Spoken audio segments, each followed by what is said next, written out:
اور چلتے چلتے آج ہم ایک 21ویں صدی میں رہ رہے ہیں اور یہاں پر بہت زیادہ حقوق کی بات ہوتی ہے.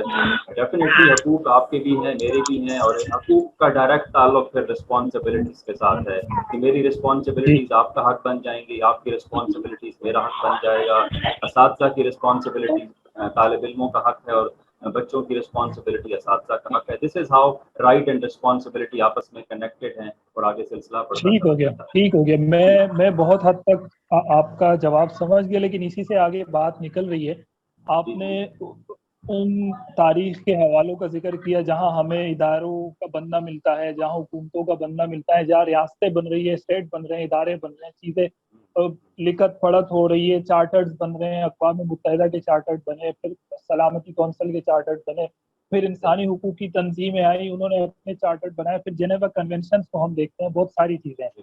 لیکن ان سب سے پہلے اگر ہم بہت پہلے اپنے 1450-1500 سال اگر پیچھے جائیں تو ہمیں خطبہ حجۃ الوداع میں انسانی حقوق کا بہت واضح بیان نظر آتا ہے. اور میرے خیال میں یہ جو آج جتنے چارٹرز بن رہے ہیں دنیا میں، پوری جہاں جس ریاست میں، چاہے وہ اقوام متحدہ بنا رہا ہو یا چاہے وہ کوئی انسانی حقوق کی تنظیم اپنا چارٹر بنا رہی ہے، تو وہ یقیناً اسی سے استفادہ کرتے ہوئے، اسی خطبہ حجۃ الوداع سے مستفید ہوتے ہوئے اپنے انسانی حقوق کے چارٹر بناتے ہیں. تو وہاں ہمیں بہت واضح پیغام میرے خیال سے مل چکا ہے خطبہ حجۃ الوداع میں انسانی حقوق کا، کہ ہمارے لیے انسانوں کے بنیادی حقوق کیا ہیں. پس مذہب، پس مسلک، ہم اس چیز کو تھوڑی دیر کے لیے سائڈ پر رکھ دیں کہ فلاں بندہ مسلمان ہے اور فلاں مسلمان نہیں ہے، یا فلاں اس مسلک کا اور فلاں اس مسلک کا. اس سے ہٹ کر اگر ہم بات کریں تو ہمیں بہت بنیادی طور پر انسانی حقوق سمجھائے گئے ہیں خطبہ حجۃ الوداع میں رسالت مآب صلی اللہ علیہ وسلم کی طرف سے.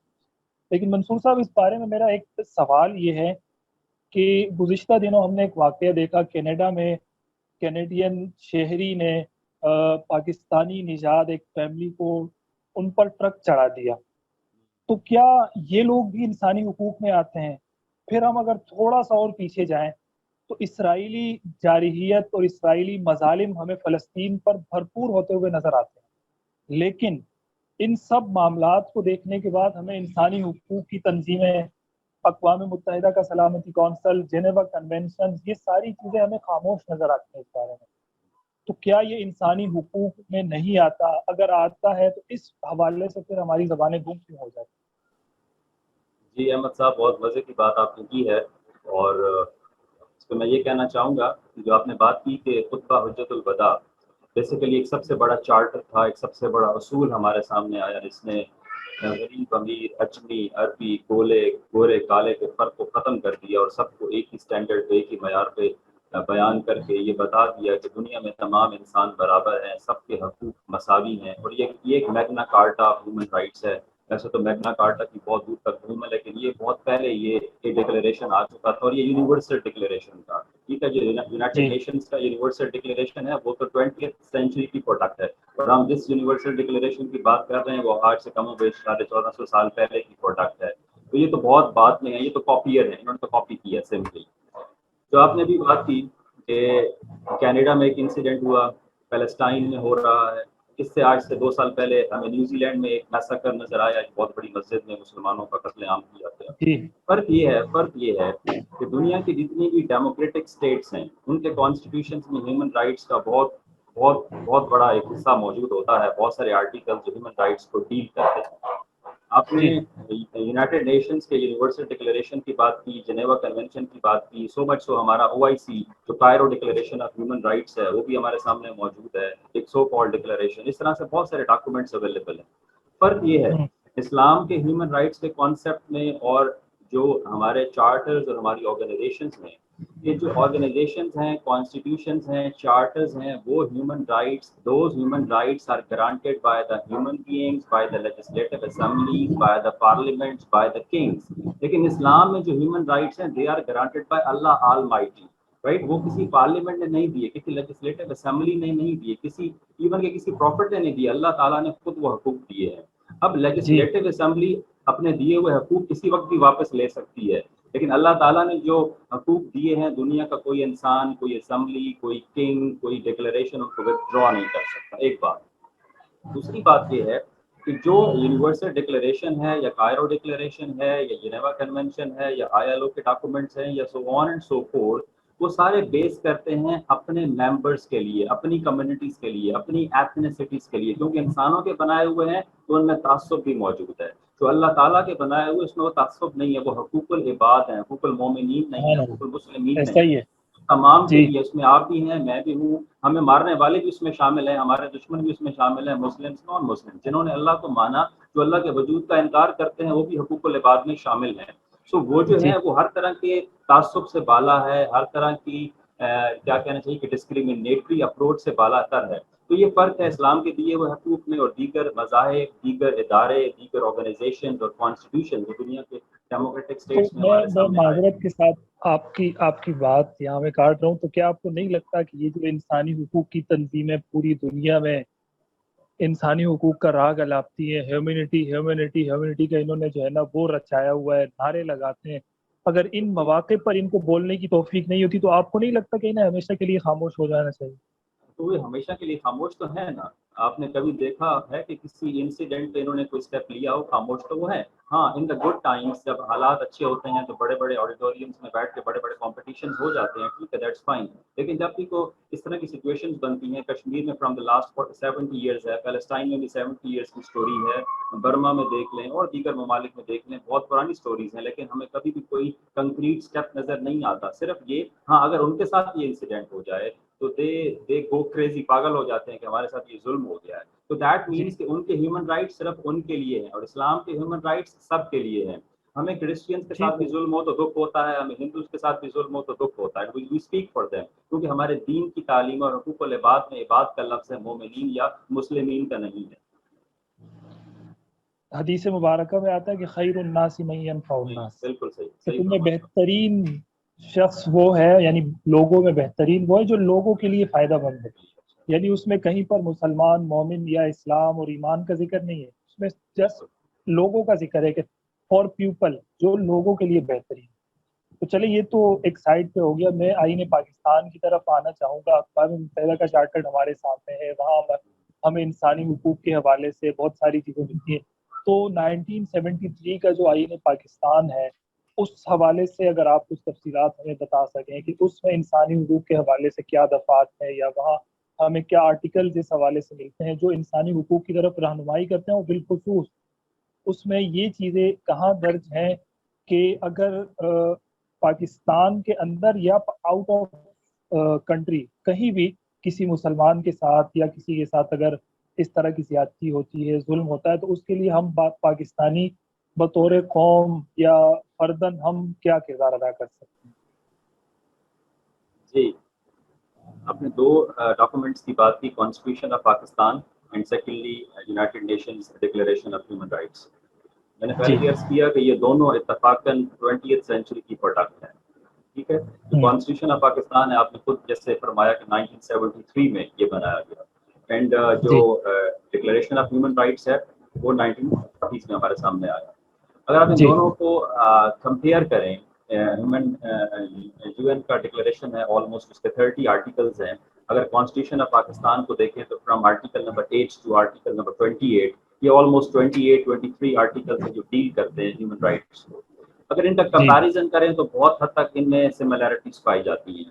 کیوں کہ پاکستان کہنے کو ایک ڈیموکریٹک اسٹیٹ ہے، ڈیموکریٹک سسٹم ہے، اور ٹھیک ہے ہم ایک حد تک ڈیموکریسی کو، لمیٹڈ ڈیموکریسی کو under the guidance and Quran and سنہ ہم ایکسیپٹ بھی کرتے ہیں، مانتے بھی ہیں اور ماننا بھی چاہیے.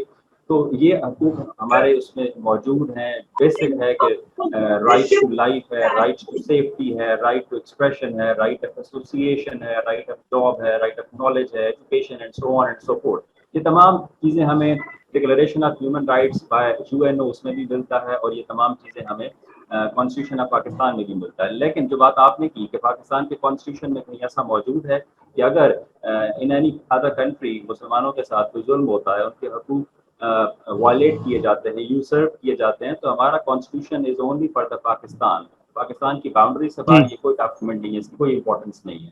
The moment you cross the border of Pakistan تو یہ میئر پیجز ہیں، دیٹس اٹ، اس کی کوئی امپورٹنس نہیں ہے. The moment you come in side the Pakistan تو یہ بہت سیکریٹ ڈاکومنٹ ہے.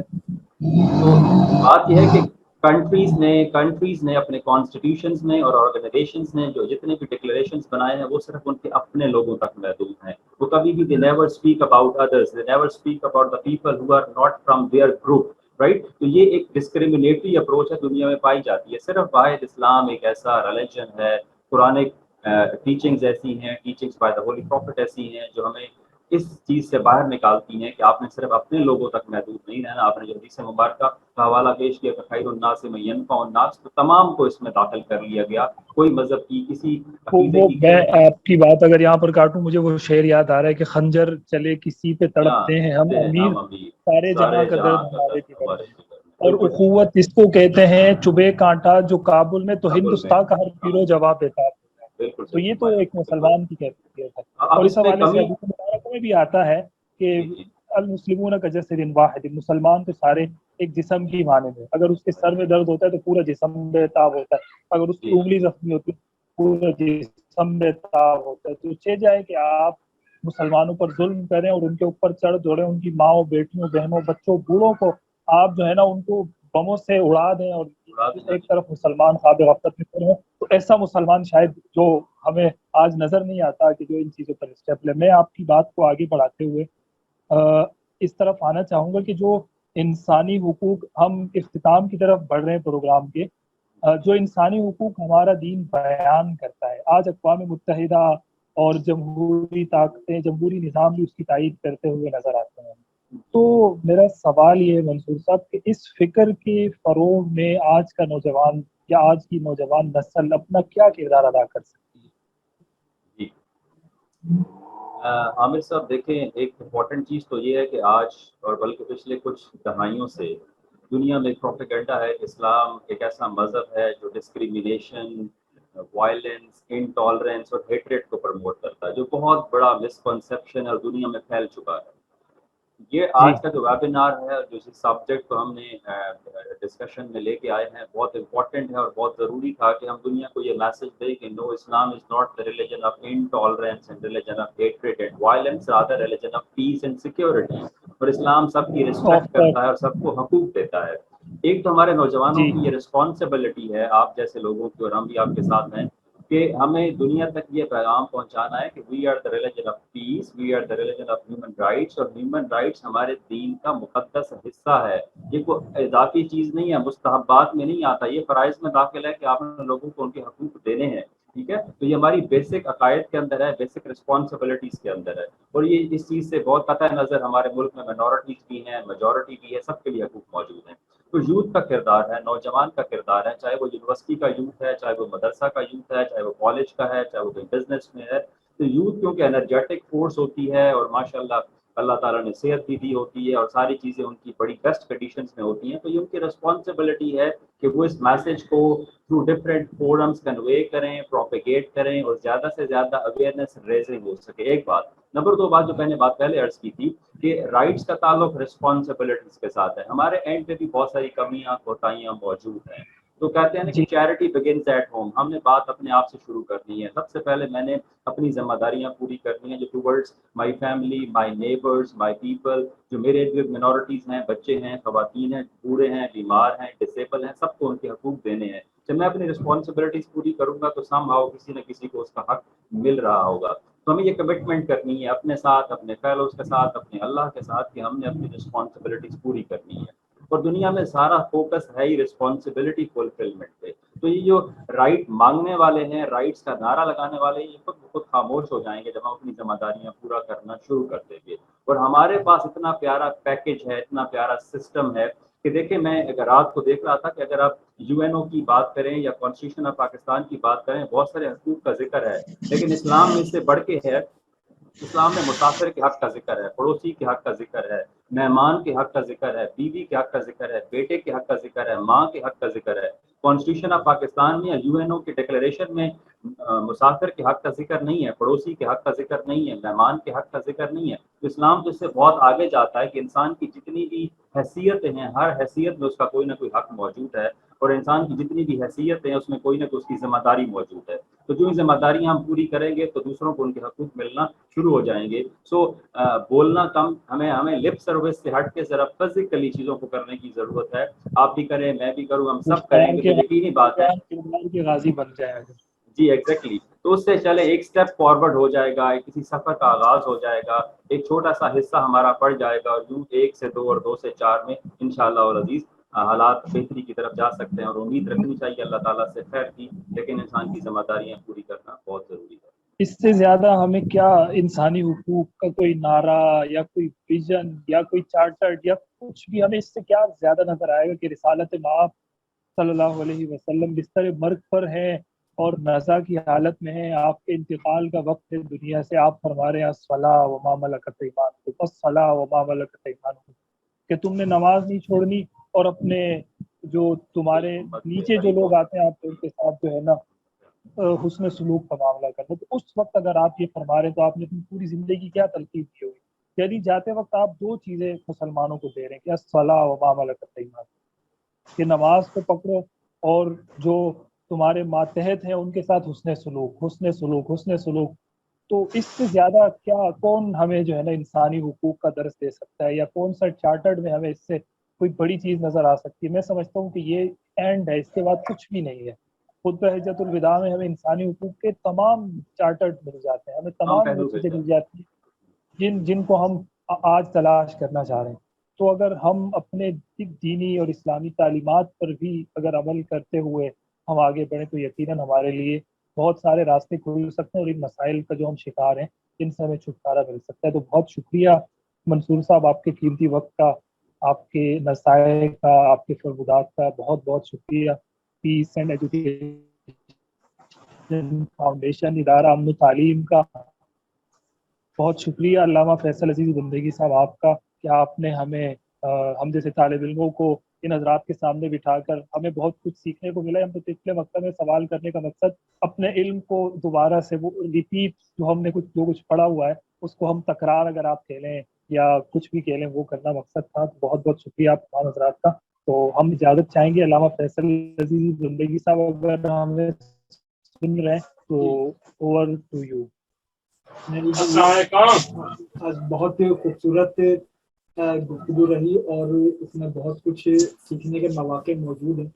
اور میں جب اس گفتگو کو سن رہا تھا تو میں یہ اس وقت میرے ذہن میں یہ خیال آ رہا تھا کہ اگر ہم یہ سوچیں کہ ہمارا دین ہمارے ان انسانی حقوق کی بات کرتا ہے اور اقوام متحدہ کے چارٹر کو یا آئینی حقوق کو ہم یکساں نظر انداز کر دیں کہ ہمارے لیے تو ہمارے دین کے احکامات، لیکن بات یہ ہے کہ ہمارے وہ دین کے احکامات جو اقوام متحدہ کے حقوق میں لکھے ہوئے ہیں، وہ دینی احکامات جو ہمارے آئین پاکستان میں لکھے ہوئے ہیں، وہ یقیناً ہمارے دینی احکامات ہی ہیں. اور ہم مشترکات میں جہاں تک ممکن ہو ہمیں اس کی تائید کرنی چاہیے. خاص طور پہ ہمارا آئین پاکستان ایک ایسا آئین ہے جس پر تمام مسالک اور تمام مکاتب کا اتفاق ہے. یہ ایک بڑی نعمت ہے پاکستان کے لیے، آئین پاکستان کے کسی چیز پہ اتفاق ہو یا نہ ہو لیکن آئین پاکستان پر اتفاق ہے. اور آئین پاکستان جو حقوق دیتا ہے، اقوام متحدہ جو حقوق دیتی ہے، اس پر عمل درآمد پر تو کلام ہو سکتا ہے، لیکن جو حقوق ہیں وہ وہی حقوق ہیں جن کی توثیق ہمارا دین بھی کرتا ہے. تو ہمیں آئینی شعور یہ بھی لوگوں میں عام کرنا ہوگا. ہمیں لوگوں کو یہ بھی باور کرانا ہوگا کہ اقوام متحدہ جو انسانی حقوق دے رہی ہے یہ ہمارے دین نے بھی پہلے پیش کیے ہیں. تو ہمیں یہ بھی باور کرانا ہوگا، آئین میں دیے گئے حقوق کو بھی لوگوں کو باور کرانا ہوگا. اب جیسے آپ جیسے جرنلسٹ حضرات ہیں، ان کے پاس ایک عام آدمی کے مقابلے میں مواقع زیادہ ہوتے ہیں، وہ زیادہ بہتر طور پہ ایک بڑے ویژن میں اپنی بات کو پہنچا سکتے ہیں. جیسے منصور شاہ صاحب ہیں، وہ ایک عظیم یونیورسٹی سے وابستہ ہیں، ان کے پاس ایک طبقہ ہوتا ہے، یا کوئی خطیب ہے، جو مذہبی لوگ ہیں ان کے پاس زیادہ مواقع ہوتے ہیں. یہ جو مذہبی لوگوں میں سمجھا جاتا ہے نا جمہوریت کوئی نظام کفر ہے، جمہوریت کوئی دین مخالف کوئی نظام ہے، اس تصور کی نفی کرنی ہوگی اور ہمیں یہ بتانا ہوگا کہ جمہوریت، لفظ جمہوریت میں نہ الجھیں، اس لیے کہ جمہوریت کے لیے تو کون سا مسلک ایسا ہے